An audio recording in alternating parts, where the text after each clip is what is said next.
Estás ahí, tenés 90 días, tenés que hacer los cambios de inmediato, tenés que creértela y tenés que decir la vamos a hacer y tenés que resolverlo muy rápido. ¿Qué significa para vos que el liberalismo esté a un paso de gobernar? Hace tanto que venís luchando con esto, hace un par de décadas ya. ¿Qué significa para vos en lo personal? Lo mejor de Pink Floyd es Another Brick in the Wall. Esa idea de tener un ladrillo que está conformado para que funcione en esa industria armada de manera industrial, bueno, eso es espantoso. Y no cuestiones nada, ¿no? Y los hombres tienen que aprender al lado de las mujeres y las mujeres al lado de los hombres. Estás hablando de 1600 y pico, o sea, fíjate lo avanzados que eran estos tipos. La educación está ocurriendo por afuera de las escuelas. Y no en las escuelas. En las escuelas es un centro de adoctrinamiento y de aburrimiento. Marx, por ejemplo, decía que la educación, el Estado, tiene que pagar los edificios de las escuelas y los sueldos de los maestros, pero no tiene que poner los contenidos. Decía María Alonso Puig, 20 minutos al día de meditación te puede cambiar la vida. Somos seres creados para morir. O sea que eso es una filosofía que está, por supuesto, muy emparentada con el cristianismo, con las ideas de Jesús y demás. Por eso a veces hay muchas cosas que no comprenden incluso el Papa, ¿no? Que si comprendiera esto se daría cuenta que el liberalismo es absolutamente compatible con las ideas de Cristo. Que Javier Milei, con su potencia y su capacidad de transmitir y su bronca contra el estado de las cosas y contra los políticos en particular, logró que muchos chicos se les caiga la costra de los ojos y vean la realidad.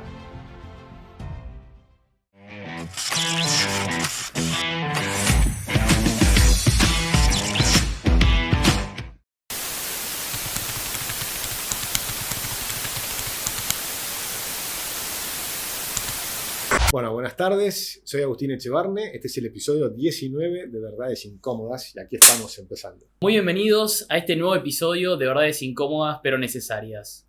En este nuevo episodio tenemos el placer de tener acá con nosotros al señor Agustín Echevarne, un referente del liberalismo en la Argentina. ¿Cómo estás, Agustín? Muy bien, gracias por la invitación, es un placer estar aquí conversando contigo. Por favor, un placer para nosotros también. Agustín, como hacemos siempre en todos los episodios, si te podrías presentar un poco ante el público para quizás alguna persona que no te conoce. Bueno, yo soy Agustín Echevarne, estoy dedicándome a tratar de dos objetivos tenemos en Libertad y Progreso, que uno es mejorar el clima del debate de ideas en Argentina y el segundo es hacer propuestas de políticas públicas. En mi vida anterior fui economista y me dedicaba full time a la economía en términos de cómo ganar dinero en los mercados. Me fue muy bien, hice varias empresas, me divertí mucho, me encantan los mercados, por supuesto sigo haciendo eso, pero ahora hago políticas públicas en un tema más amplio y mucho en comunicación, por supuesto sigo las actividades de economista, pero también me interesé mucho por la educación, porque el desastre en la educación en Argentina es de tal magnitud que hoy te diría que es mucho más grave y más difícil de solucionar el problema de la educación que el problema de la economía. El problema de la economía lo podemos resolver relativamente fácil. El problema de la educación es mucho más complicado y, por supuesto, en todo esto está el clima de ideas, que es el que nosotros queremos cambiar desde la Fundación Libertad y Progreso, que es donde estamos llevando adelante este tema, ¿no? Fusionados con otros dos grupos, nos unimos con Manuel Solanet y con Aldo Abrán, y entre los tres armamos este think tank, que es un centro de investigaciones, pero que no es un centro de investigaciones para que quede en la biblioteca, sino que es para hacer políticas públicas y llevarlos a la práctica y llevárselos a los políticos con un clima de apertura, de dárselos a todos. Por supuesto, tenemos más afinidades con algunos que con otros. Por supuesto, y se entiende, está perfecto. Bueno, entonces para arrancar el programa, ya que estamos hablando un poco del enfoque práctico, ¿nos podrías contar un poco algunas reformas estructurales quizás que se están hablando de educación, ahora que estamos cerca de un posible nuevo gobierno, ya sea de Milei o Massa? ¿Cuáles son esas reformas que vos decís que tendríamos que hacer de educación para poder cambiar la forma de pensar de las personas? En el caso de Massa va a continuar lo mismo. Lo que han hecho ellos, para entender qué es lo que han hecho con la educación, los peronistas y los radicales y demás, la han transformado en un sistema de adoctrinamiento. Un sistema de adoctrinamiento basado en las ideas de Freire, donde tratan de enseñar a los chicos que están siendo oprimidos, con la idea de generar una emoción, que es la bronca, y que esa emoción los ponga en movimiento. Emoción viene ¿no? Del griego, que es poner en movimiento. Se genera una hormona que también significa ponerte en movimiento. Esas endorfinas que generas y demás te ponen en movimiento. ¿Para qué? Para la lucha de clases, para hacer lío, como dice el Papa. Entonces, esa idea, ¿para qué? Para destruir el sistema que te oprime, que es el sistema capitalista. Y si querés, de alguna manera, es lo que hace Milei, toma esta misma situación, genera la bronca, pero como el aikido, la da vuelta contra los políticos que lo han armado. Entonces, en vez de ser contra el sistema capitalista, que funciona, que es una maravilla, dice, no, tengan bronca, pero el verdadero culpable son los políticos. Y eso ha funcionado mucho, por lo menos para un tercio de la Argentina, que lo ha comprendido a la perfección. Sí, entonces, si querés transformar eso, tenés que ver qué es lo que está proponiendo Javier Milei. Y él tiene algo muy novedoso, que no existió hasta ahora en Argentina, que es muy interesante, que es el Ministerio del Capital Humano, que está basado en ideas de varios premios Nobel, que vienen de la Escuela de Chicago, vienen de la Escuela de Milton Friedman, pero después estuvo Gary Becker, que empezó con la idea del capital humano, que es decir que el capital humano es más importante que las máquinas. Entonces, concentrémonos en tener un capital humano, que somos todos nosotros, de primerísimo nivel. Y entonces, cuando empezás a entenderlo de ese modo, entonces entendés por qué tienen el mismo ministerio la salud, la educación, el deporte, ¿no? La niñez.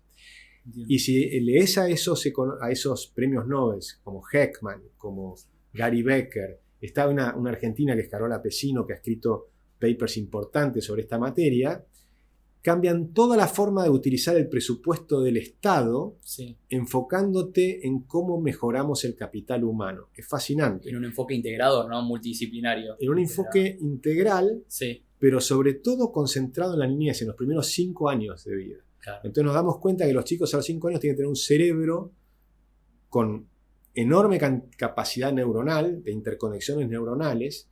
Eso requiere que los primeros 2000 días, que son los primeros 2 años, en realidad desde la gestación hasta los 2 años, 1000 días, que es donde se multiplica el tamaño del cerebro y necesitas buena nutrición y estimulación temprana. Esos primeros 2 años es clave. Ese es el programa de Monkerberg, que lo hizo en Chile y eliminó la desnutrición infantil. Esto, además, es un tema que no debería ser ni de derecha ni de izquierda. No, inherente a los partidos, es algo que se debería mejorar. Debería ser de la sociedad. O sea, todo el mundo debería estar de acuerdo con lo que estoy diciendo. Es que los chicos a los 2 años tengan bien sus cerebros. La nutrición. ¿Quién puede estar en contra de eso? Nadie puede estar en contra de eso. De ahí entras al jardín de infante, hasta los 5 años vas a tener un chico que va a estar en su plenitud. A los 5 años. Una cabeza mental abierta al mundo, a la enseñanza, y eso requiere un sistema de aprendizaje en el jardín de infantes que yo lo asocio con las ideas de María Montessori, pero hay muchos otros. Está Ken Robinson, está, digamos, hay cantidad de educadores de Pestalozzi, donde Einstein se fue a educar con él, los pedagogos clásicos, pero incluso John Locke y demás, todos entienden la necesidad que tenés de educarte en la libertad y la responsabilidad. Entonces, si esos chicos a los 5 años ya tienen esa educación que empiezan a libertad, muy chiquititos, empiezan a ayudar en sus casas desde los 2 años. O sea que los chicos de los 2 años que ayudan a sus padres, desde los 2 años, esos chicos les va a ir bien en la vida. Mirá, entonces, no tenía idea de ese dato. Es importantísimo. Los que adquieren autocontrol a los 3 o 4 años, les va a ir mejor en la vida. Les va a ir mejor, van a tener mejores salarios, van a tener mejores relaciones humanas con las personas que los rodean, van a funcionar mejor en sus empresas y van a funcionar mejor en sus matrimonios. O sea que todo eso se sabe hoy por las neurociencias. Se ha avanzado muchísimo en el conocimiento de cómo somos los seres humanos. Bueno, todas estas ideas están o debieran estar en ese nuevo ministerio de capital humano. Y después está, por supuesto, el aprendizaje a lo largo de toda tu vida. Por supuesto. Sabiendo que los primeros 5 años son lo esencial, pero después el aprendizaje es toda tu vida. Vas a la primaria, tenés que cambiar la secundaria. Y los vouchers son apenas un pedacito del tema. Sí, yo te lo digo porque sí. Y no es el esencial. Porque de hecho lo puedes hacer con el sistema que tienen en Finlandia. Sí. El sistema de Finlandia es 100% estatal. Yo soy liberal y te digo que funciona muy bien. ¿Por qué? Porque se concentra en la libertad y la responsabilidad. Entonces tenés una currícula que no es igual para todos, sino que es personalizada para cada niño, y cada maestro tiene libertad y cada escuela tiene libertad para diseñar las currículas en función de cada niño, mirando al niño, que el niño participe, que el niño participe con su curiosidad, con sus intereses. Es un cambio total de paradigma. Es tipo las escuelas Waldorf, digamos, una tiene mucho que ver con los así. Waldorf, Claro. que es Rudolf Steiner, con Sí. María Montessori. Tiene mucho que ver con lo que se comprendió. Hay dos sistemas que funcionan muy bien, por ejemplo, a nivel de los test de PISA. Sí. El de Surcorea Ujú. y el de Finlandia. Pero el de Surcorea es un sistema mucho más clásico, mucho más represivo, mucho más valor sobre la disciplina, que siempre es un valor, porque es el autocontrol, Por supuesto. pero cuando viene mucho más de afuera que de adentro. Y en cambio en Finlandia lograron tener el mismo nivel académico, a veces están uno arriba y a veces otro abajo, pero están peleando los primeros puestos en los test de PISA, pero la maravilla del sistema de Finlandia es que busca que los niños sean felices. O sea, la escuela no es una prisión. La escuela no es un lugar donde uno va a aburrirse. La escuela no es un lugar que uno va por obligación. Es un enfoque más creativo también. Es un enfoque que tiene menor cantidad de horas de clase, mayor cantidad de recreos, no tiene deberes para tu casa. Cuando vas a tu casa lo que tienes que hacer es ayudar a tus papás y jugar. Tiene un valor enorme el juego en el aprendizaje. Entonces cuando empezás a ver todas esas cosas nuevas, decís que en realidad no son nuevas, porque si vas a la época de John Locke del 1600, era lo mismo. Lo que pasa es que John Locke o Alejandro Magno con Aristóteles, tenías tu maestro y te acompañaba en lo que hacías todos los días, en salir a andar a caballo, en aprender a tirar una flecha, en construir una pared con Sócrates, que era un albanil, o lo que fuere, y en esas actividades ibas desarrollando tu mente, y se hacía una cosa mucho más genuina, más linda, más amigable, más juguetona. Tenías todo el tema de, por ejemplo, John Locke dice, los hombres tienen que aprender al lado de las mujeres y las mujeres al lado de los hombres. Estás hablando de 1600 y pico, o sea, fíjate lo avanzados que eran estos tipos. Y se daban cuenta que desarrollabas el otro cerebro. El hombre tiene que desarrollar su cerebro femenino y la mujer tiene que desarrollar su cerebro masculino, y entonces nos complementamos y multiplicamos las conexiones neuronales.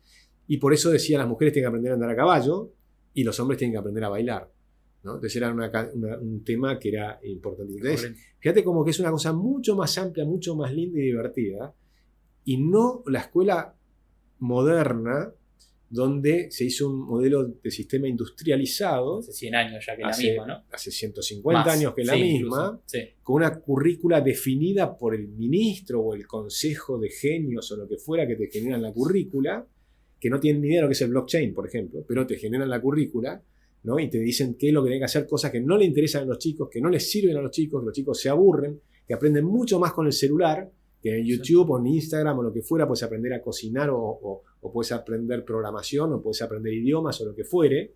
Entonces fíjate lo que es la educación está ocurriendo por afuera de las escuelas. Exactamente. Y no en las escuelas. Y las escuelas es un centro de adoctrinamiento y de aburrimiento. ¿Vos crees que no, aparte las habilidades necesarias para tener una vida plena, el colegio no te lo da? La educación hoy no te lo da, tradicional. La educación tradicional está totalmente fuera del Estado. Esto, además que ni siquiera es nuevo.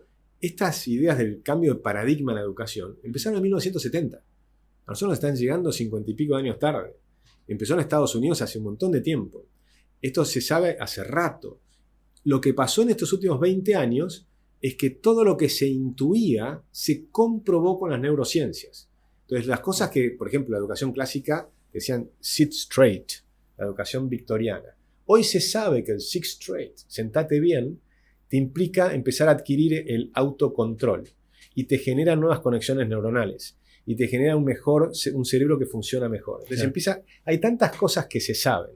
Se sabe que la danza clásica, por ejemplo, que es una disciplina tremenda porque tenés que ir al ritmo de la música sin anticiparte, sin ir por detrás, a una velocidad tremenda porque van pasando las notas musicales a un ritmo enorme, entendiendo la música, el equilibrio, el sentimiento, y se ilumina todo el cerebro, el hemisferio derecho, el izquierdo, ¿no? El cuerpo calloso, todo el cerebro iluminado. Una chica que aprende danza clásica tiene conexiones neuronales y después puede aprender matemáticas en 6 meses. Los artistas de por sí tienen otra, ya lo hemos hablado en otros episodios, tienen otro tipo de conexiones neuronales con la vida, ¿no? Ven la vida de otra manera. Los músicos, los bailarines. Sí, hay distintos tipos de arte. Pero los matemáticos también, ¿no? Pero los matemáticos también. Sí. La música y la matemática probablemente está cercana. Sí.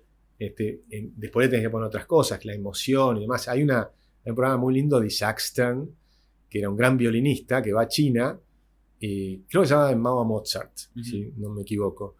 Y entonces muestra cómo le va enseñando a los chinos música. Él llega y los chinos tocan música perfecta, las notas, pero le falta algo, le falta sentimiento. Entonces hace tocar, pero por ejemplo si tocan el violín, primero levantar las piernas y te van mostrando con los cascos que detectan la actividad neuronal, cómo se empieza a iluminar otros sectores del cerebro.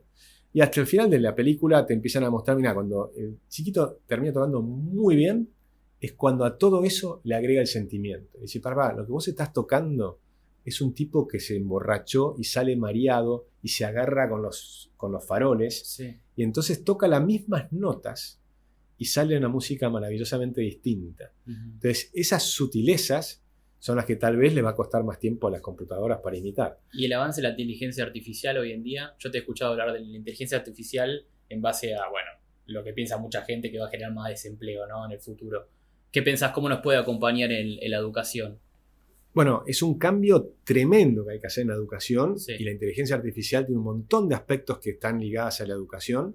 Hoy precisamente pues te permite hacer educación personalizada, con tutores personalizados que contemplen los intereses de cada chico, que contemplen las curiosidades que tienen cada uno y además que contemplen las habilidades que tiene cada uno y los problemas que tiene cada uno. Y por ejemplo puede diseñar juegos de matemáticas al nivel que cada uno necesita, de forma tal que sea un desafío, pero que además sea un desafío alcanzable, y a medida que va alcanzando el desafío, va generando uno nuevo. Entonces vas a aprender matemáticas jugando. No vas a tener necesidad de exámenes, porque la inteligencia artificial sabe permanentemente cuál es tu nivel. O sea, no necesita no tenés el estrés del examen. Tenés que jugar, disfrutar, aprender disfrutando, aprender a investigar, a tener imaginación, creatividad, todas las cosas nuevas que necesitas. Empatía, que es un tema clave. Inteligencia emocional, es una de las 3 I importantes de la educación, ¿no? La inteligencia emocional, necesitas la imaginación, desarrollar esa capacidad de imaginación, y también de investigación. Y por lo tanto no puedes matar la curiosidad, porque la curiosidad es el motor de la investigación. Y en cambio en los colegios normales Sí, te matan la Another curiosidad. Brick in the Wall, ¿no? Como decía Pink Floyd. Another brick in the wall. Es que es exactamente así. Lo mejor de Pink Floyd es Another brick in the wall. Esa idea de tener un ladrillo que está conformado para que funcione en esa industria armada de manera industrial, bueno, eso es espantoso. Y no cuestiones nada, ¿no? Y no cuestiones nada, y si yo miraba a los pedagogos argentinos y leía grandes pedagogos, no voy a dar los nombres para no pelearme con nadie, pero lees grandes pedagogos que hablaban que la educación tiene que ser el pegamento social, el cemento de la sociedad. Son todas palabras que a mí me hacen levantar los pelos de la nuca. En realidad, la educación es desplegar. La educación es acompañar a los niños en su proceso de aprendizaje. No ¿sí? es aprobar un examen. No es aprobar un examen, es acompañarlos en un proceso de desarrollo de todas sus habilidades. Y todas sus habilidades son habilidades académicas, son habilidades espirituales, son habilidades emocionales, que es fundamental. Es la autoconciencia, la autopercepción, el autocontrol, la meditación, el yoga, un montón de cosas que son necesarias fundamentalmente para lo que el mundo está viviendo hoy y lo que va a venir, que es la inmensa rapidez del cambio. Esa inmensa rapidez del cambio te genera un estrés tremendo. Lo que decías del empleo. Sí, en realidad no es que desaparece el empleo. O mejor dicho, desaparecen muchos empleos generan nuevos. y se generan muchos nuevos empleos. Exactamente. Entonces vos tenés que tener el chico que empieza a estudiar hoy, tiene una mente flexible, Exacto. Tiene que ser capaz de adaptarse rápidamente a los cambios y además adaptarse rápidamente a los cambios sin que le genere estrés. Porque el estrés te va destruyendo parte de tu contextura física. Entonces, todo esto se sabe. Vivimos hoy igual en una sociedad un poco más estresada, ¿no? Con todas las redes, la rapidez con la que vivimos. Pero fíjate que es interesante porque vivimos eso, sí. Pero al mismo tiempo hay casi que es una epidemia, pero en este caso positiva, de meditación. De aprendizajes en la meditación. Yo medito, bueno, justo hablabas de la neurociencia, el mindfulness. El mindfulness. Te transforma decía María Alonso Puig, 20 minutos al día de meditación te puede cambiar la vida. Absolutamente. Hoy se sabe con la epigenética que el cerebro, por más que es fundamental, que como decíamos se desarrolla a los 5 años, el cerebro puede cambiarse durante toda la vida. La meditación te aumenta la mielina. Sí. Y la mielina es la que te permite las mejores conexiones neuronales. Exacto. Entonces, podés tener nuevas neuronas, pero la meditación, el mindfulness, Vos sabés, cuando empecé a hablar de mindfulness, empecé a leer de mindfulness, había 2 o 3 papers académicos por año. Hace 2 años atrás me puse a mirar cuántos papers nuevos había de mindfulness y había 800. Wow. Y ahí dije, chau, ya era una exponencial. Y la dibujé en un momento, dibujé por año porque encontré a alguien, no lo dibujé yo en realidad, encontré un paper que mostraba cómo habían crecido los papers académicos que han estudiado el mindfulness. Y me puse a estudiar cómo vino la meditación a Occidente. Y estaba como metida en los claustros. Por ejemplo, los monjes cartujos, que tenían la oración meditativa, los monjes conservaron la cultura cuando se destruyó Europa, cuando vino el medioevo y todo lo demás. Y se preservaba en los refugios, que eran justamente en los lugares donde están los monjes, a veces en las montañas, en distintos lugares y demás.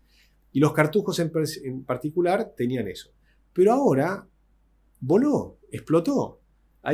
Por un lado hay un montón de estrés, está este cambio increíble, y por otro hay un montón de gente que se va dando cuenta que estas tecnologías que tenemos, estos celulares, son espectaculares, pero el gran desafío de la educación y el gran desafío para cada uno de nosotros, y yo tengo ganas de tal vez escribir un libro sobre este tema, va a ser si vamos a ser capaces de utilizar la inteligencia artificial y todas las tecnologías en favor nuestro y no de ser utilizados por la inteligencia artificial y que otros nos utilicen, que está pasando hoy día, ¿no? Los algoritmos que te van dirigiendo y te van formando tribus que se pelean. Reafirman lo que pensás, lo que pensás y combatís contra otra tribu y hay un choque de tribus y choque de tribus perdiéndose todo lo lindo que tenía el siglo XIX en cuanto al iluminismo, que era la idea de contagiar las ideas. Totalmente. Y que lo que debatías eran ideas y no personas. Entonces tenías una forma lindísima de aproximación al otro, porque lo interesante era el debate. Es que el debate que hoy se genera es muy superfluo, muy superficial, muy llano, como que no se llega a un nivel de profundidad, de verdad poner en cuestiones que pueden realmente cambiar cómo vivimos hoy en la sociedad, porque se están dando, como estamos hablando, en mindfulness. Yo hasta hace un par de años no meditaba, a mí me cambió la vida. Bueno, para mí, en cuanto hablamos del autocontrol, por ejemplo, las artes marciales a mí me han dado mucho. Yo taekwondo muchos años, yo creo que es fundamental también que la gente haga artes marciales en lo posible. No sé si vos habrás hecho... No hice artes marciales, pero me parece extraordinario. Bueno, y tiene un montón de componentes que te mejoran el cerebro, las artes marciales, porque tenés el equilibrio, mucho como la danza. Sí. Tiene muchas cosas parecidas a la danza. Después, la lectura. La gente hoy, mucha gente odia leer. ¿Cómo llegamos a ese punto? La gente, hay muchos chicos que leen, realmente conozco muchos chicos que leen, pero hay muchos otros que no te tocan un libro. No han encontrado el libro adecuado. Gusto. Claro. Y el colegio no ayuda, ¿no? Tampoco. El colegio no ayuda. La universidad muchas veces tampoco. Y algunos me han dicho que esto es un chivo que tengo que pasar, pero que hay un libro que yo escribí que se llama La clave es la libertad. La clave es la libertad. Y que realmente, es decir, resumí ideas de 200 personas, de 200 autores, y lo traté de hacer de una manera muy sencilla. Y voy pasando por 1.000.000 de años de historia, pero con una velocidad enorme. Y hay algunos que han entrado por ese libro y después se empezaron a dar cuenta que la educación es una aventura de comprender que somos ignorantes. Entonces, cuando vos te das cuenta que sos ignorante, entonces te das cuenta que hay un montón de cosas ahí afuera que te estás perdiendo. Entonces te empezás a dar cuenta que es fascinante. Hay un tratado que encontré hace poco que se llama el Tratado de la Docta Ignorancia, ¿no? De Cusano, tipo del medioevo. Y es maravilloso. Las cosas que el tipo explica ahí son las que permanentemente estás viviendo. Y te das cuenta que los clásicos tienen una capacidad de comprensión, que leerlos te ayuda a entender la realidad de hoy, de entender lo que está pasando ahora con, por ejemplo, las personas que votan a... Es atemporal, ¿no? Es atemporal porque el pensamiento es permanente. Claro. Si uno pueden cambiar las condiciones, pero hay un montón de cosas que no cambian. El ser humano sigue siendo humano. Seguimos teniendo limitaciones. Aún hoy somos mortales, por ahora. Pero somos mortales. Así que somos seres creados para morir. Pero vivimos más, pero muchas veces lo hemos hablado, más enfermos también, ¿no? Ese es otro tema, quizás. Bueno, no necesariamente... Algunos sí, otros no. Depende cómo te cuides con... En realidad, si vos mirás las cifras, te da que la expectativa de vida saludable Sí, se ha extendido muchísimo. ok, bien. Y hoy tenés la posibilidad de llegar a los 100 años Sí, con buenas condiciones. bien. Ahora eso requiere meditación, alimentación espiritual, la lectura, requiere un montón de cosas, mantener los intereses, la buena onda. Bien. Hay cosas que te van reduciendo el reloj biológico y hay otras cosas que te extienden el reloj biológico. La energía también. La Yo creo mucho en energía, el energía. estrés, la pelea, Por la supuesto. discusión contra la amistad, el amor, jugar al tenis. Bien. Es decir, hay cosas que te expanden la vida y tienes una vida más saludable y más linda. Ahora, yo eso bajándolo, ¿no? A una perspectiva, ¿no? Porque yo creo que esto es una pregunta que sería la gente, ¿no? Un colegio público, por ejemplo.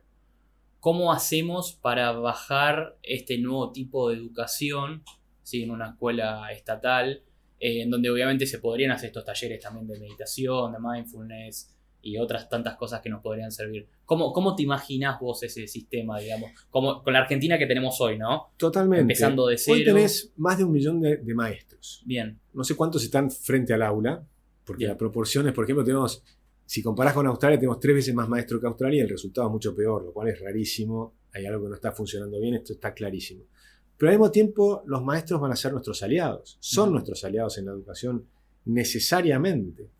Y por supuesto, yo confío en los maestros, no confío en los sistemas. Pero lo que hay que hacer es cambiar el sistema. Y el cambiar el sistema implica aliviarle al maestro en un montón de cosas, porque no les vamos a exigir una currícula imposible, sí. sino que le vamos a buscar que encuentren la currícula adecuada para cada uno de sus alumnos.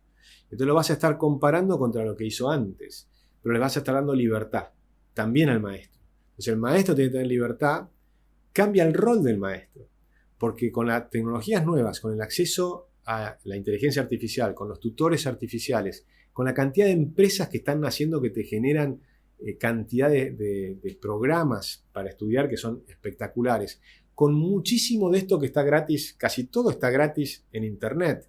Tenés desde las mejores universidades del mundo, Harvard, el MIT, ponen sus cursos gratuitos en Internet. Es decir, tenés un acceso con un clic a lo mejor del mundo, a las conferencias más interesantes sobre filosofía en la Fundación March, que yo escucho caminando. Es decir, tenés el acceso a Duolingo, que te permite aprender idiomas. Estás en la Quiaca y puedes estar aprendiendo idiomas y mejorar tu cabeza y aprender programación y lo que fuere. Es decir, es tan impresionante lo que hay a tu disposición hoy, simplemente con el celular, que es la herramienta más democrática del mundo. El celular es la principal herramienta que ha igualado el acceso a la educación, a la información y a la comunicación de una manera espectacular. Pero en las zonas más pobres, ¿cómo haríamos? En las zonas más pobres, en todos lados. ¿Cómo intervendría ahí, digamos? De nuevo, tiene que haber primero esta idea de llegar a los 5 años con chicos con un cerebro espectacular. Bien, desde la nutrición, desde la nutrición, los primeros años, los primeros 2 años, los 3 años de jardín infantes. Y a partir de ahí tienen que llegar a estas escuelas que tienen esta nueva forma de pensar, abierta, libre, pensando en los chicos, donde los maestros el rol principal que tienen es acompañar, conocer, estimular. Y formarlos a los maestros también, ¿no? Con este nuevo es un enfoque que le tenés que dar. Es un enfoque también. Es un enfoque. Si vos les das este enfoque, yo estoy seguro que la mayor parte de los maestros por lo van a abrazar. Totalmente. Los maestros tienen vocación de enseñar. Pero absolutamente, cuando se dan cuenta que esto es mucho más lindo, más divertido, aprendés más. Por ejemplo, yo ahora en la universidad enseño economía para no economistas. Sí. La mejor parte de la materia es cuando aprendo yo. Les digo a los chicos, bueno, ahora enséñenme ustedes a mí. Entonces tienen que hacer una charla TED de las 5 y vamos a tener 10 charlas TED, sí. ¿no? O 5 o lo que fueren, y tienen que agarrar un tema sí. y vayan a la inteligencia artificial y díganle cómo lo preparan. Y además pregúntenle, bueno, ¿cómo lo haría un profesor de la escuela austríaca? Es economía, ¿no? Por supuesto. ¿Cómo lo haría un profesor? Si querés tener una buena respuesta, el profesor de la escuela austríaca. No, está perfecto. Pero después le preguntás, pero también lo tenés que preguntar, ¿y cómo lo haría un profesor keynesiano? ¿Y cómo lo haría un profesor marxista? ¿Y cómo lo haría un profesor de las distintas formas? Entonces vos tenés que buscar un tema desde todos los ángulos posibles. Y después sacar tu propia conclusión y exponerla de una manera atractiva, como lo hace TED. Technology, Entertainment and Design. Entonces estás aprendiendo y me estás enseñando a mí. y yo aprendo un montón. Espectacular. Entonces van los chicos, se entrenan, estudian, investigan, aprenden no sé qué, y me lo tiran a mí de vuelta y me parece espectacular. Y yo les doy mi crítica, o la hacemos entre todos, y además después se califican entre todos. Mirá Porque simplemente hacen el ranking. ¿Dónde es esto, de quién fue mejor. En la Universidad de Belgrano.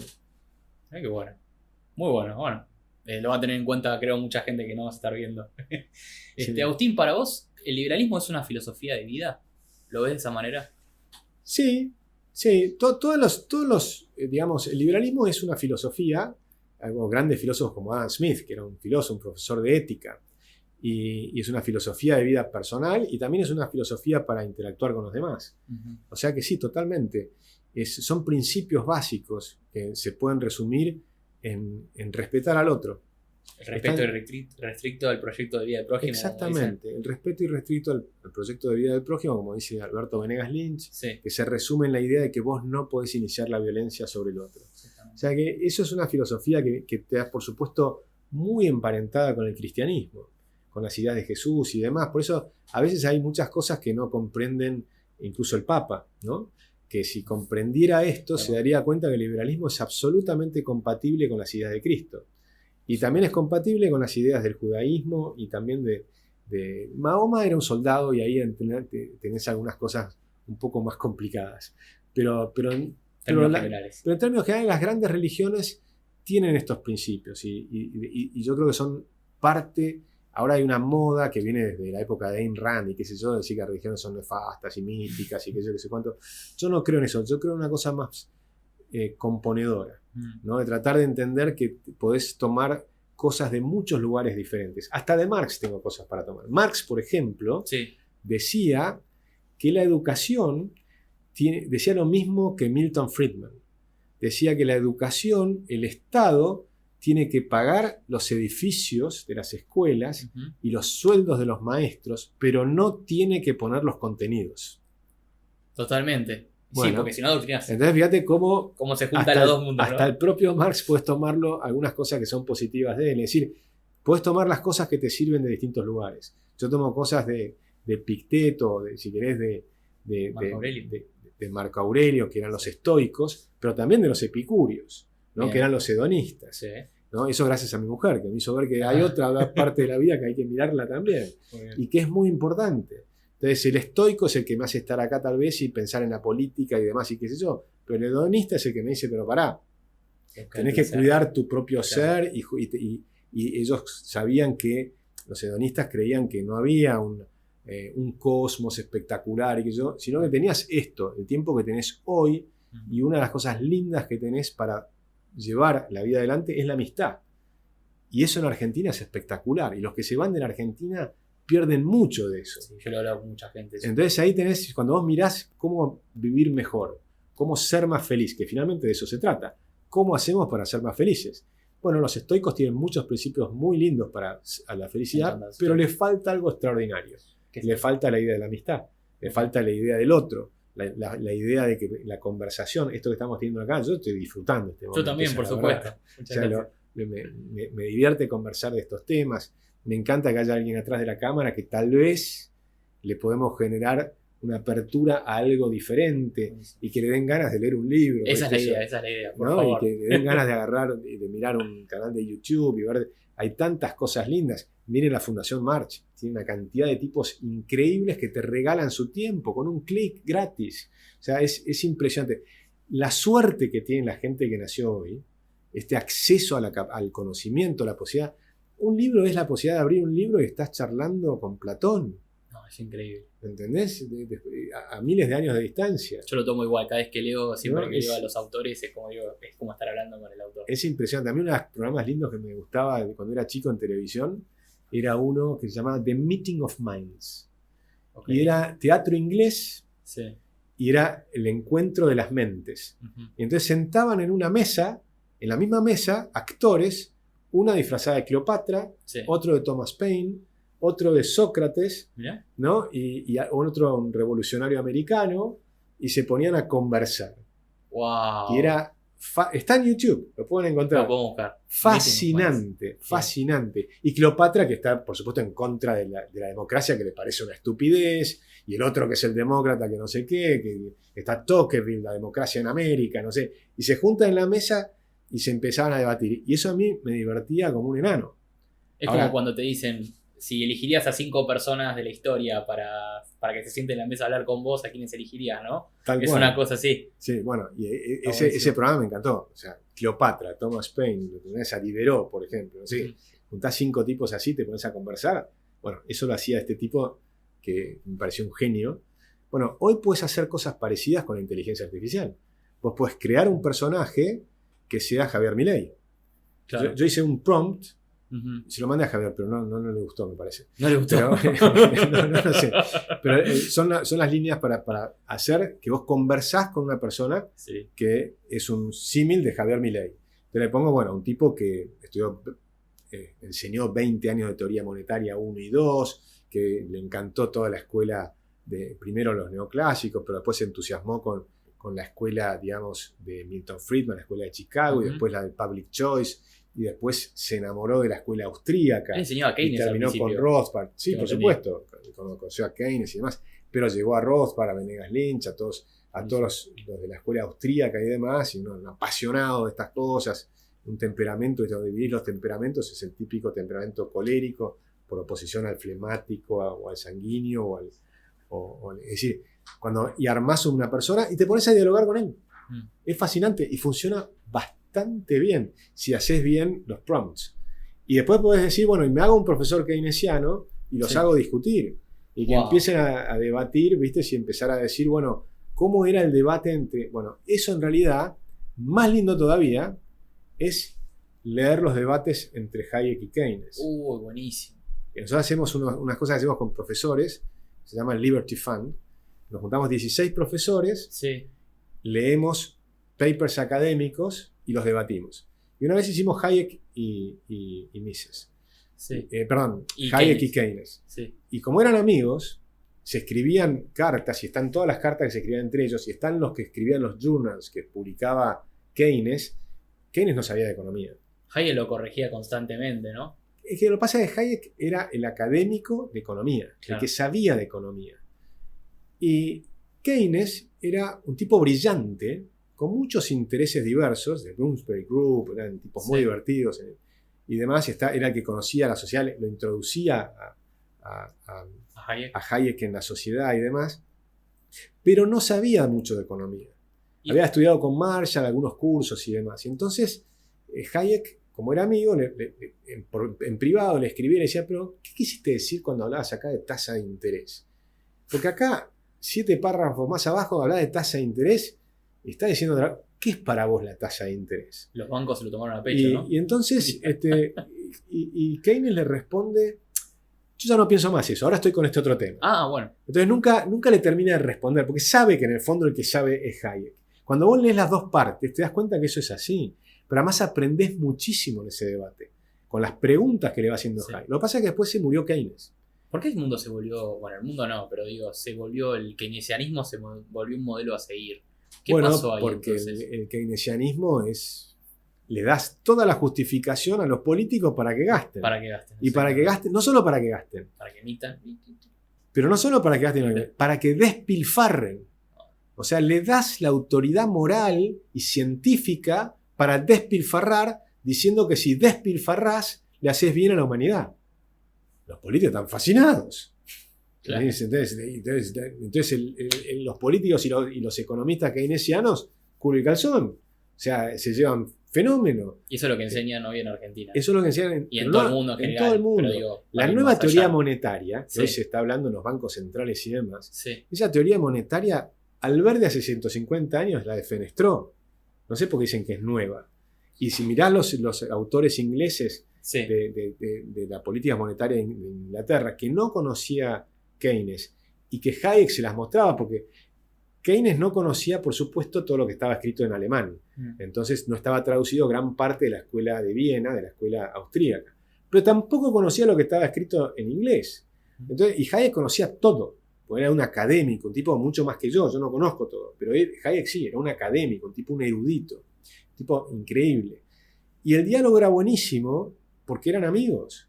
Y entonces, y además, Keynes era un tipo brillante, no era un tonto, un tipo brillante, iba aprendiendo y sabía un montón. Es decir, no era un académico, no sabía lo que sabía Hayek, claro, pero iba aprendiendo a una velocidad tremenda. Entonces eso es muy fructífero. Yo creo que esa debiera ser la forma en que se enseña economía en las universidades, ¿no? Mostrando el diálogo entre los distintos autores, claro, y con los libros de textos originales. O sea, yo creo que hay que estudiar... interpretaciones. Y no segundones. Claro. O sea, léelo a Adam Smith, no a alguien que escribió sobre Adam Smith. O sea, puedes perfectamente leer a Karl Menger. O sea, más son sencillos, los puedes leer tranquilamente. Y después te puedes meter tipos más complicados como Marx. Y bueno, tomate el laburo y lee Marx.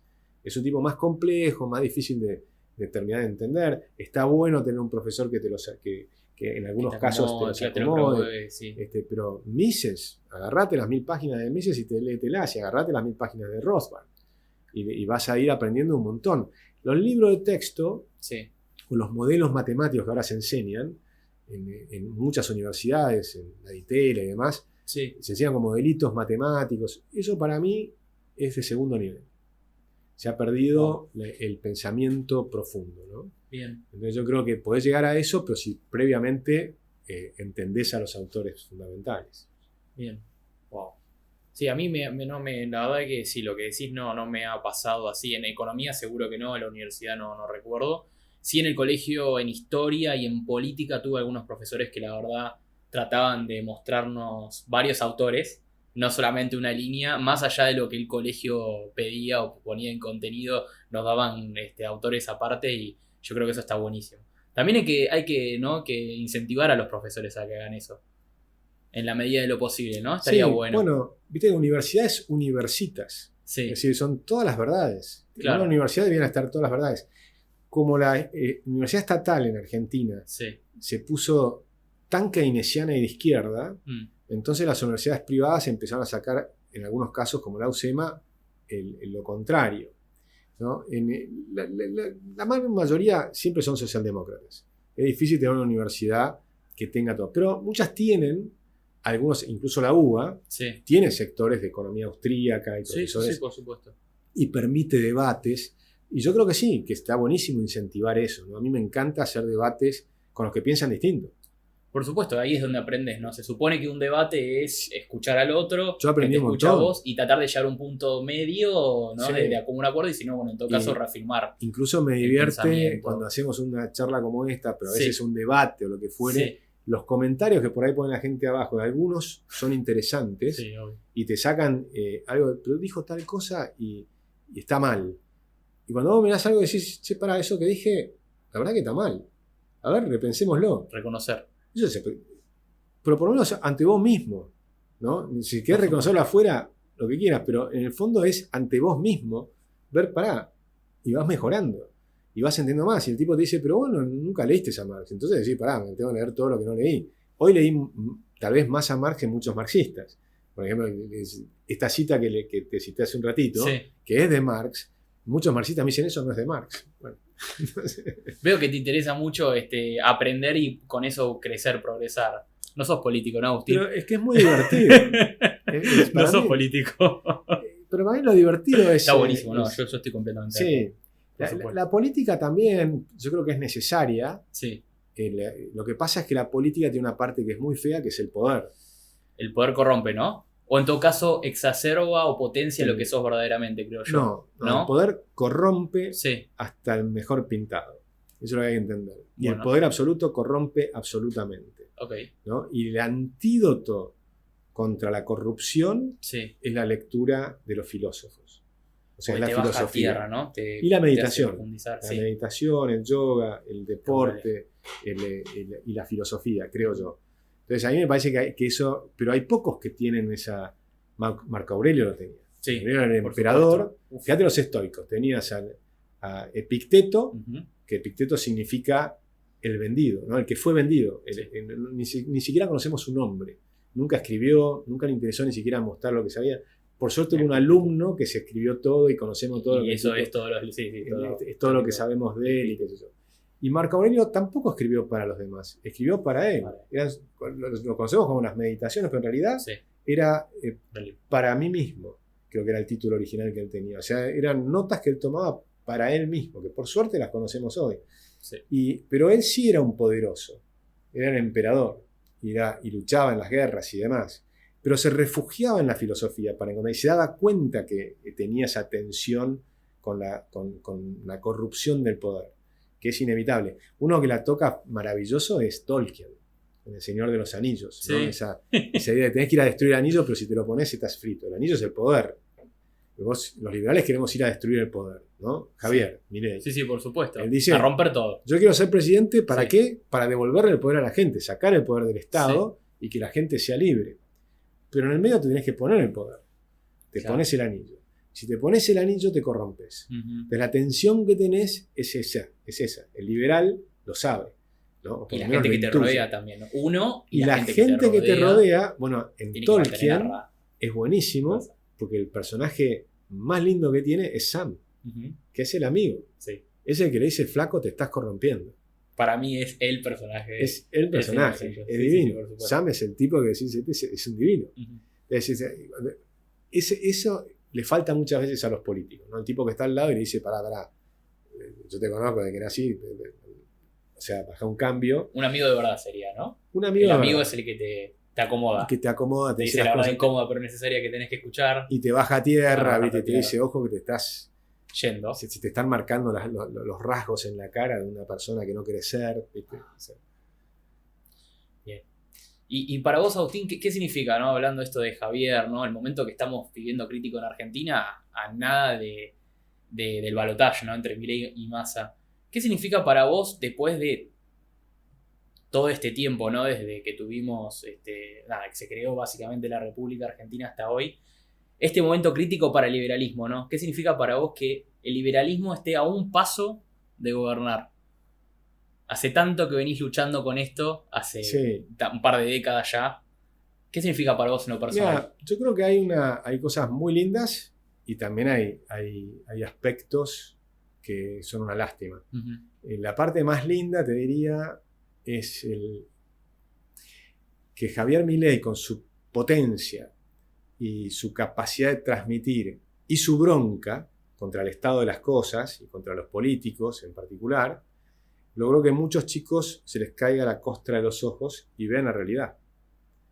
Entonces, y eso me parece que es extraordinario. Ahora, eso ocurrió con muchos chicos varones, por ejemplo, con mucho menos mujeres. Entonces ahí ya hay un problema porque estamos como desbalanceados. ¿Por qué a las mujeres no se les cayó tan bien? Y ven las cosas que son obvias. La inmensa corrupción del sistema político argentino, de la gran mayoría de los políticos. Una inmensa corrupción. No puedo decir todos los políticos. Cuando decís la casta estás como metiendo a todos en la misma bolsa. Y tal vez no hay que meterlos a todos. Pero el sistema está totalmente corrupto. Y se roban, yo calculo, 20.000 millones de dólares al año. Entonces es tanta la plata de la corrupción en la Argentina. Además agregarle el narcotráfico y todo lo demás. Pero simplemente de la corrupción del manejo de la economía, la intervención del Estado en la economía. Solamente los 80.000 palos que tenés en importaciones. Preguntar a cualquier importador cuánto paga de coimas. Sí. Te van a decir entre 5 y 15%. A mí me dicen, francamente, un montón de amigos que son importadores y demás. O sea que es inmenso. Suponte que sea el 10. Sobre 80.000 son 8.000 millones de dólares. Nada más que en ese kiosco. Suponte que no sean todas las importaciones, sea la mitad. Bueno, 4.000 millones de dólares. Pero después eso es para las ciras. Y por eso después va un ministro de Economía que se junta con otro ministro de Economía para ver cómo vamos a seguir con las ciras para adelante. Bueno, es el principal kiosco que tienen. Pero después tenés el Banco Central que te habilitan los dólares. Entonces, otro kiosco adicional. Ponele que sea una cifra equivalente. Y después tenés todos los otros kioscos, la obra pública. Es decir, la aduana es inmensa. Los dos principales dramas, desde los decía Alberdi, así que hace por lo menos 150 años, son la aduana, que es un gran centro de corrupción siempre. Sí. Por supuesto, a menos que tengas un país libre. Porque si tenés un país libre que puedas comprar lo que querés, importar lo que querés, sin pedirle permiso a nadie, entonces no hay kioscos y nadie te puede corromper. Pero mientras tanto es un centro de corrupción. Entonces la corrupción es tan inmensa que el sistema político está totalmente corrupto. Bueno, Javier viene a romper todo eso. Ahora, las propuestas que tiene son de una magnitud muy grande Lamentablemente en la campaña electoral se concentraron en aspectos que no están en el centro de la cuestión, ni siquiera están en la plataforma partidaria, y hablan de temas que no debería estar hablando nadie porque no tienen ningún interés. ¿Cómo ser? Como ser el tráfico de órganos. Sí, se decir, dio mucha falsa cosas que no tienen Sí. sentido, o la venta de niños, nadie puede estar pensando en... O sea, no tiene ningún sentido. Tenés que tener cómo solucionamos este inmenso problema de la corrupción, porque tenemos un Estado que ha avanzado y aplastado a la sociedad con inmensa cantidad de impuestos, con inmensa cantidad de regulaciones. Donde hay una regulación hay un kiosco. Sí. Cada regulación es un kiosco. Entonces tenés 100.000 regulaciones, son 100.000 kioscos. Entonces tenés una cantidad de cosas que son impresionantes. Y el Estado avanzando y aplastando a la sociedad civil. A un punto tal que les has destruido los salarios, a tal punto que la gente puede vender su voto por el colectivo, por un ticket de colectivo. Por supuesto. Porque no tiene sueldo suficiente para pagar un ticket de colectivo normal. La Como campaña pagan en Chile, como pagan en Uruguay, como pagan en cualquier país del mundo. Sí. Acá no. Te lo tienen que regalar porque te destruyeron tu sueldo y no te alcanza. Entonces estamos en un sistema totalmente destruido. Y han destruido el sistema de la educación, que es el principal motor de la movilidad social. Entonces, todo eso requiere cambios estructurales muy profundos y yo creo que Javier Milei representa eso. Con su estilo muy particular, colérico, apasionado, ¿no? Con un nivel de actitud tremenda para romper esto. Y yo me pregunto si una persona calma, racional, intelectual, filósofo, lo que fuere, sería capaz de cambiar esto. O si necesitas una persona con una polenta muy especial, que se la crea. Para romper. La historia ha dicho que se necesita una persona que sea más loco, ¿no? Loca.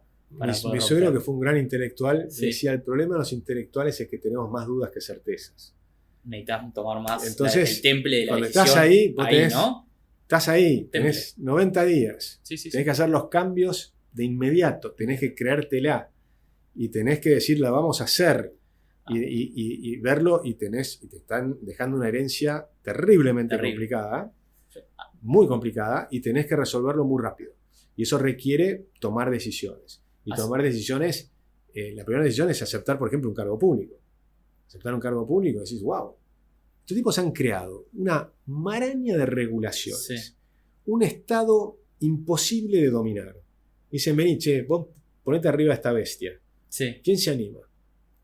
Montate arriba a esta bestia, que además tenés el Banco Central que está destruido. El Tesoro, que la deuda que emite vale 30 centavos. Tenés la inflación corriendo al 300% anual los últimos 3 meses anualizado. Los salarios destruidos, la pobreza en 40%, la mortalidad infantil tremenda, la educación está espantoso. ¿Te querés parar acá arriba? ¿O la querés ver de afuera? No, entonces totalmente. El tipo que se anima a pararse ahí arriba, el cambio viene de adentro. Lo tenemos que aplaudir. O sea, al tipo que se anima a hacer eso, no solo aplaudir, hay que aplaudirlo y hay que apoyarlo. Y Agustín, como economista, yo hace años, el auge, que el momento ahora, la dolarización, ¿no? Que tanto se habla. Yo hace años que te vengo viendo plantearla, ¿no? Más allá del eje que tiene hoy. ¿Nos explicás por qué la dolarización en términos simples, ¿no? Para que la gente... Porque ahí también se habla mucho de esto, se dicen muchas boludeces, ¿viste? Sí, yo lo expliqué varias veces, simplificando. Mira, yo siempre creía en el tipo de cambio libre. Sí. Hasta que una vez con Rudy Dornbush, que vino a la Argentina, y yo era un niño, estaba estudiando en la universidad, y nos quedamos charlando después del aula magna, que había hablado a 1000 personas, un grupito, nos quedamos charlando con él, y yo creía en el tipo de cambio libre, y él creía en el tipo de cambio fijo, y entonces me empezó a hacer algunas preguntas. Me decía, bueno, ¿qué pasaría si vos mantenés el tipo de cambio libre como vos querés, y haces todas las reformas, eliminás el déficit fiscal, y qué sé yo? Bueno, primero te escaparía, después se estabilizaría y quedaría más o menos en un cierto nivel. No me acuerdo cuánto era el nivel que estábamos pensando en ese momento. Como si te dijera hoy, se iría a 1000 y después se estabilizaría en algún nivel cercano a 700, algo así. Irías y eliminarías la inflación y el tipo de cambio se estabilizaría. Y bueno, perfecto, me dice. ¿Y por qué no lo hacemos de entrada? Lo metemos en 700 y coordinás las expectativas de todo el mundo y tenés un crecimiento mucho mayor desde el inicio. ¿Se puede lograr eso? Yo no compré ese argumento en ese momento.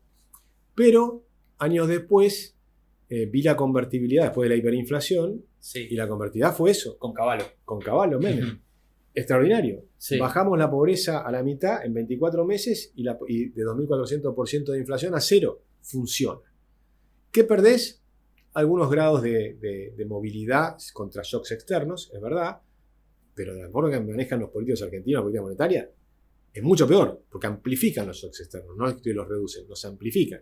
Pero la política monetaria bien manejada, tal vez, y no está claro, es un debate, pero es un debate por lo menos interesante, si alguien con muy buenos conocimientos podría amortiguar o no los shocks externos. Supongamos por un instante que sí. Sí.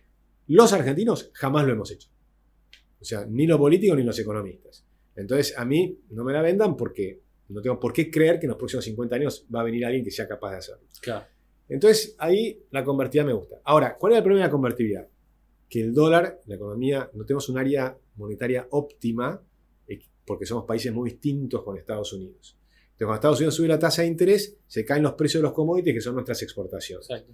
Entonces, con Nicolás Kachanowski hicimos un artículo, escribíamos, hagamos una convertibilidad, pero con 3 países que producen commodities. Con monedas sanas, pero que producen commodities. ¿Con qué otros dos países? Dólar australiano, Sí. dólar canadiense, dólar neozelandés. Y creamos el dólar argentino. Wow. Y ese dólar argentino, cuando Estados Unidos sube la tasa de interés, las 3 monedas se caen, la nuestra también, te sirve de colchón, pero no genera inflación. Es una moneda no inflacionaria. ¿Esto Javier lo tiene en cuenta, Milei? No, porque años después un argumento me convenció de la dolarización. Ok. Y el argumento que me convenció de la dolarización hace 5 o 6 años fue, bueno, suponte que hagamos el modelo que ustedes quieren con Nico y ponemos el dólar argentino. ¿Qué va a pasar en el Banco Central? Bueno, vamos a recomponer las reservas, en 4 años 50.000 palos de reservas. Y si se quedan otros 4 años con este sistema, ¿qué va a pasar? Bueno, vamos a continuar mejorando, estabilidad de precios, no va a haber inflación, otros 50.000 palos de reservas, ya tenemos 100.000 palos. Tercer gobierno viene un populista y se los patina. Te arruina todo. Y entonces ese argumento me hizo pensar, es verdad, necesitamos algo que los políticos populistas que vengan, Sí. que Emilio Campo dice, Que no ¿cuál es pueda la romper probabilidad de que va a venir un gobierno populista en los próximos 3 o 4 Uno de cada gobiernos? 3. 100% de probabilidad. 100%. Le dice Emilio. Yo digo 95%. Tenemos la Tiene posibilidad. que haber un margen de error a favor, ¿no? Exactamente. Pero ponele, puede venir. Entonces hagamos un sistema que quede a prueba de políticos y a prueba de economistas fantasiosos, Pruebas. creativos, argentinos, que en su época Álvaro Alzogaray decía los brujos. Entonces creen brujos, vienen y cocinan y no hay nada más creativo que un economista argentino. Y así nos va. Sí, Y así nos va. O sea, yo creo que al mundo, yo creo que iría mucho mejor sin economistas. Sin macroeconomistas. ¿Vos sos economista? Sí.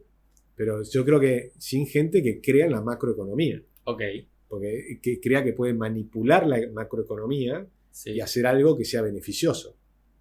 Porque para mí no hay ningún economista que superó al esclavo José en la Biblia. Wow. Que simplemente decía que cuando hay vacas gordas, ahorrá. La forma de ahorrar era el faraón comprándole las sobras de trigo a la gente, con lo cual le ponía precio sostén, ¿no? Y cuando venía la época de las vacas flacas, le vendía, bajando el precio, cuando hay sequías, que suben mucho los precios, se los baja, vendía. Y en el medio el faraón ganaba plata, especulaba. Y la especulación es buena, porque te hace reducir el ciclo económico. O sea, te sube los precios cuando están demasiado bajos y te los baja cuando están demasiado bajos. Sí. Ese es espectacular. Y además gana plata en el medio. O sea, que era todo. Bueno, eso es José en la Biblia. De ahí para acá no hubo muchos avances. Bien. Tengo una última pregunta para vos, Agustín. Leí el otro día en un artículo de La Nación, ¿no? Dado que, bueno, es de público conocimiento que probablemente Emilio Campos en un eventual gobierno de Javier Milei iría al Banco Central. No sé por cuánto tiempo, porque bueno, se habla de dinamitar el Banco Central, por supuesto. No dinamitarlo, cambiarlo. Eliminar la posibilidad de que emitan pesos. Perfecto. Tengo entendido que vos tenés una relación, hablaban de vos y de Agustín Monteverde, si no me equivoco. Sí. ¿Vos creés que, primero, te pueden llegar a ofrecer un cargo en este eventual gobierno y de ser así lo aceptarías? ¿Dentro del grupo económico? Mira, la verdad es que me han ofrecido y no lo acepté, pero por lo siguiente, porque nosotros en la Fundación Libertad y Progreso, podría llegar a cambiar de opinión en algún momento, pero en la Fundación yo creo mucho en que los países, para funcionar bien, esta idea de Acemoglu y Robinson, que necesitas un Shackled Leviathan. El Estado es necesario al día de hoy. Yo soy libertario filosóficamente, pero a la Borges. Entiendo que en algún momento los gobiernos van a ir quedando en desuso a medida que la gente evolucione y mejore la psicología humana y demás. Yo creo en la evolución de la psicología de la humanidad. Pero mientras tanto necesitamos un Estado. El problema es que el Estado tiende a crecer y aplastar a la sociedad.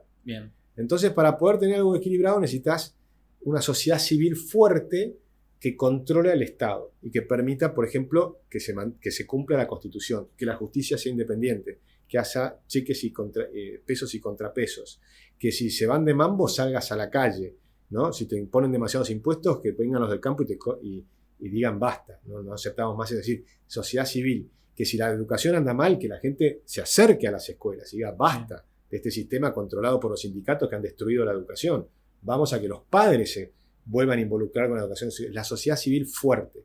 Y la sociedad civil fuerte te puede maniatar al Leviatán. Los think tanks, los centros de investigación como el nuestro, son parte de la sociedad civil y tienen que ser fuertes.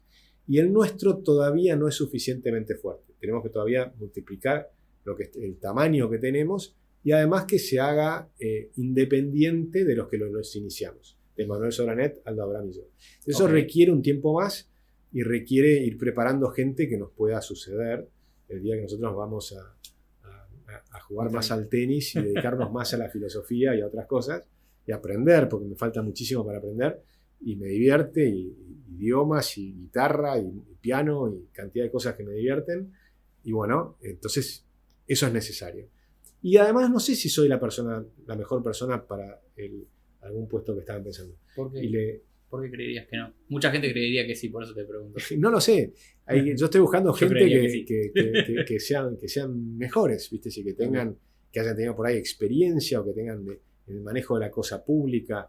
Es un tema muy complejo la cosa pública y requiere una cantidad de cosas y requiere además tomar una decisión de vida muy grande que te requiere decir, bueno, los próximos 4 años te vas a dedicar 100% a eso y vas a dejar de lado un montón de cosas lindas que tiene la vida. Y yo vengo trabajando en esto hace 17 años full time. O sea que ya le dediqué mucho tiempo. Si te hubiese llegado antes la propuesta, si el liberalismo hubiese triunfado antes. Sí, yo lo hubiera hecho, sobre todo si hubiera sido de las maneras que yo quería hacerlo, que era con un equipo mucho más grande, con mayor apoyo probablemente y con mayor competitividad dentro de lo que es el liberalismo.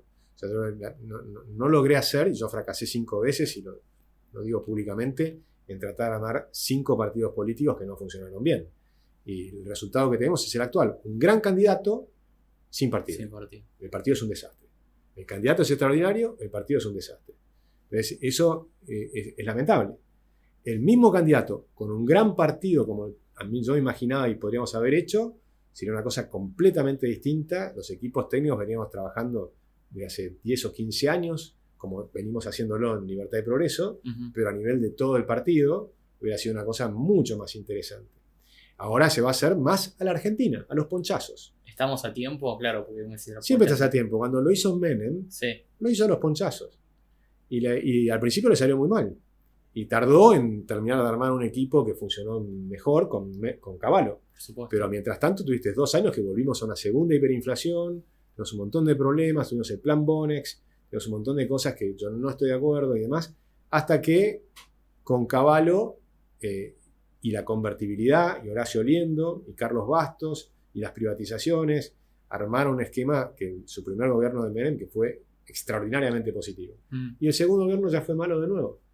Y fue malo de nuevo, lo echó a Cavallo, es verdad, se le murió el hijo, le afectó mucho, me parece a mí, y después vino Duhalde con ese ímpetu de querer ser presidente, quebró la provincia de Buenos Aires, quebró el Banco de Provincia de Buenos Aires y después le tiró la quiebra a la Argentina. Entonces terminó quebrando la Argentina a culpa de Duhalde. Y digo Duhalde porque fue el conjunto de las provincias, pero Duhalde representaba la deuda equivalente al resto de las provincias juntas, ¿no? La provincia de Buenos Aires. Y el Banco de la Provincia destruido, o sea, uno de los personajes más horribles que tuvo la Argentina. Hablando de personajes horribles, si yo me olvidé hacerte esta pregunta, me parece fundamental. ¿Qué pensás de Massa entonces, Sergio Massa? Es otro de los personajes más horribles que tiene la política argentina. O sea, digamos... ¿Peor que Cristina? Por dónde veo que pero va, ¿no? yo no sé si comparar. Miremos cosas que podemos Buenísimo, mostrar. me encanta. Dale. Llegó con 80% de inflación, los Sí. últimos 3 meses anualizados es 300%, es el ministro de Economía. Ya está. La inflación es un crimen de lesa humanidad Lógica. que afecta a los más pobres. Ujú. O sea, que es totalmente contradictorio hasta con todo lo que dice el peronismo. O sea, es una mentira andante. O sea, es todo falso. Entonces, ¿cómo puedes votar algo así? Es una cosa espantosa. Y además un gobierno que bajó el salario real, aumentó la pobreza, bajó las jubilaciones en términos reales y destruyó la educación. El sistema educativo argentino no para de caer, que es el principal motor de la movilidad social. Entonces imagínate, es espantoso que haya un tercio de los argentinos, que 36%, que hayan puesto su voto a este fenómeno que es la corrupción personificada. Entonces me parece que es aberrante. Creo que es un problema que Epicteto lo trataba, que es cuando son esclavos mentales. Claro, sí. Acá está Entonces lleno de Epicteto decía, Epicteto era un esclavo, clavos. pero decía, una cosa es ser esclavo porque me atan las manos y Físicamente. demás, físicamente, Claro. y otra cosa es ser esclavo mental Sí. porque no soy capaz de pensar libremente y actuar en consecuencia. Si una persona libremente no puede no ver que la inflación ahora es 300% y que era 80% cuando empezó este hombre. Ni que hablar que él es parte del peronismo de siempre, o sea que tenés que meterle la cuenta también todo el gobierno de Alberto Fernández. Ni te pregunto el peronismo, ¿no? El peronismo es una asociación ilícita. O sea, son personajes que se dedican a tratar de alcanzar el poder independientemente de cuál es la ideología de cada uno. No les importa si sos de derecha o de izquierda, son ladrones. Esa es la verdad. Entonces por eso no les importa tener los Insaurralde de este mundo. O sea, porque Insaurralde no es un caso raro. Es la regla. No es la excepción. No es la excepción. Mm. Entonces, es escandaloso. Es tan escandaloso que si lo pusieras en un libro de cuentos, no sería creíble que pongan al yate y le llame bandido. ¿Entendés? No sería que. Sería demasiado. ¿Entendés? Es un montón. Nadie Es le un dijo mon- su montón. Es un montón. Es un montón. No puede ser. No puede ser que a esta chica le encuentren $650.000 en su casa. Pero no puede ser que tenga $5 millones Florencia Kirchner en su caja de ahorros, ¿no? Cuando le abren la cuenta en el banco. Físicos. Cuando está prohibido tener dólares físicos. Claro. Entonces, es decir, es tan escandaloso los hoteles, Otesur, todas las causas que hay, que son infinitas causas, lo de Nisman, es tan escandaloso todo lo que se ha hecho, que es impresionante. Es impresionante cómo la gente se ha ido cayendo en su dignidad. Y la destrucción de la dignidad empieza desde la intervención del Estado, la destrucción de los sueldos, la destrucción del empleo, la creación de... Ahora dicen, hay bajo desempleo. Porque hay un montón de planes sociales. Entonces le preguntás a la gente, ¿está buscando empleo? No. Si yo vengo 2 veces por semana acá a cortar las calles y con eso consigo el plan social. Es un esquema espantoso en el que han caído millones de personas. Ahora, hay algo que es interesante, si me permitís, Sí, por supuesto, por favor. que yo creo que nos da ánimo para ver que esto se puede cambiar. Cuando llega Reagan a Estados Unidos, Los 80. en los 80, él se encuentra un país que tenía planes sociales por todos lados. Y entonces él dice, y era un tipo brillante, entonces él dice, Estados Unidos es el país que venía bajando la pobreza más rápido en el mundo, hasta que empezamos The War on Poverty. El año 1961 que empezamos la guerra contra la pobreza, empezó a subir la pobreza. ¿No te dice algo eso? ¿No será que nos estamos equivocando? Y entonces explicaba, hemos llegado a tal nivel, en los 80, en Estados Unidos, que si una chica de 16 años se queda embarazada, le conviene decir que no sabe quién es su padre, quién es el padre del niño. Mira. ¿Por qué? Porque el Estado le pone una casa, le pone la educación, le da comida, le da plata para alimentar al chico y para vestirlo y demás, y qué sé yo. Y si no, el chico por ahí tenía 18 años, no tiene ni trabajo, y como sin el Estado, ¿qué hubiera ocurrido? Lo que hubiera ocurrido es que lo agarran los abuelos del bebé y le dicen a este chico, hacete cargo. Exactamente. Es tu hijo. Y es lo mejor que le puede pasar a ese chico. Porque ese chico se hace cargo, pertenece a una nueva familia y es ayudado por sus abuelos. Eso era lo que pasaba hasta la intervención del Estado. Mantiene una estructura familiar, ¿no? Y mantiene una estructura familiar ampliada. Ampliada, Entonces, y tiene una sensación tremenda de pertenecer a algo y le das un sentido a su vida, un purpose. Entonces le solucionaste éticamente y filosóficamente y psicológicamente su vida.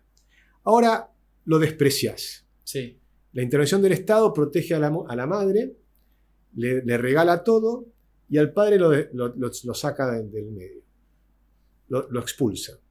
El chico expulsado no tiene a dónde pertenecer. Exacto. Y entonces busca a dónde pertenecer. Y se forman las maras en Centroamérica, o los gangs en Estados Unidos, las bandas, las tribus urbanas.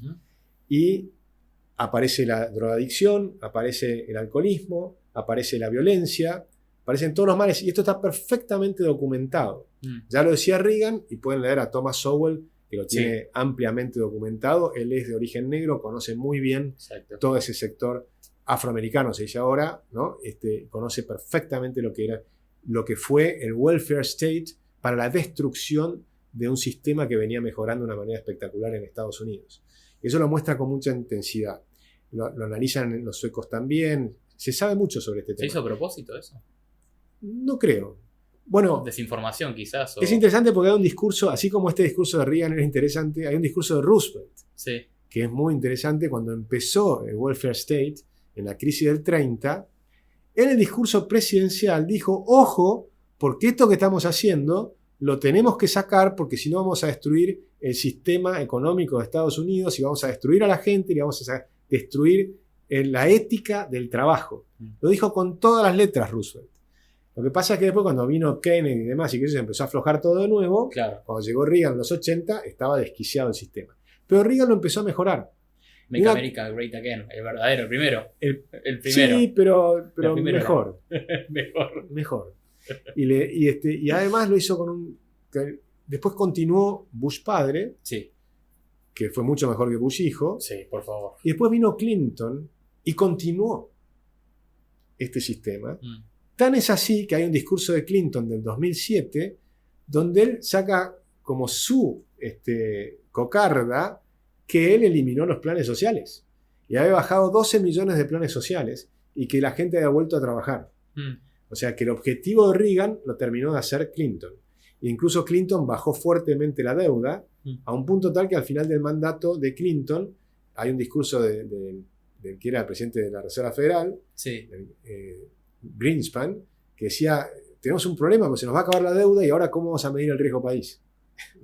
¿Entendés? El riesgo país, que de acá ni hablemos porque ni hablemos. Es un desastre.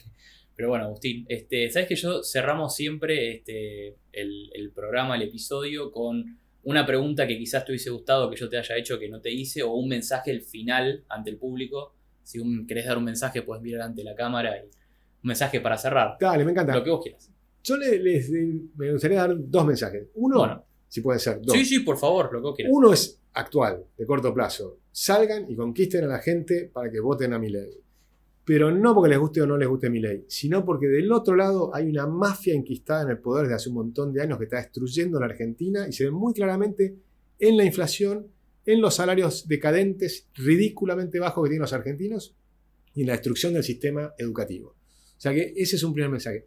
El segundo es, ábranse a la aventura, ¿no?, emocionante de buscar el amor a la búsqueda de la verdad, ¿no?, el amor a la apreciación estética, a la búsqueda de la belleza y el amor a la bondad. Y yo creo que si logramos hacer eso millones de argentinos, este país va a ser espectacular. Perfecto, Agustín, muchas gracias. Muchas gracias por esos dos mensajes muy lindos. ¿Estuviste cómodo? Muy cómodo. Sí, ¿te pasaste bien? Yo también me pasé bárbaro. Buenísimo. Bueno, Agustín, te saludo. Muchas gracias por haber venido. Un placer, de verdad. Un gustazo. Y bueno, para la audiencia, muchas gracias por habernos acompañado en este episodio. Y nos veremos la próxima para más verdades incómodas pero necesarias. Adiós. Buenas a todos, soy Tomás Durán, el conductor del programa del podcast Verdades Incómodas pero Necesarias. Como somos un podcast independiente en el cual hacemos todo a pulmón, apreciaríamos muchísimo, agradeceríamos cualquier tipo de aporte o donación que puedas hacer al podcast. Por eso acá abajo te dejamos el link, la página de Cafecito App, en la cual podrás hacer tu aporte si así quieres hacerlo. También no olvides de darte like al episodio y de suscribirte al canal, que también nos ayuda muchísimo a crecer y seguir expandiéndonos como podcast. Nos vemos la próxima.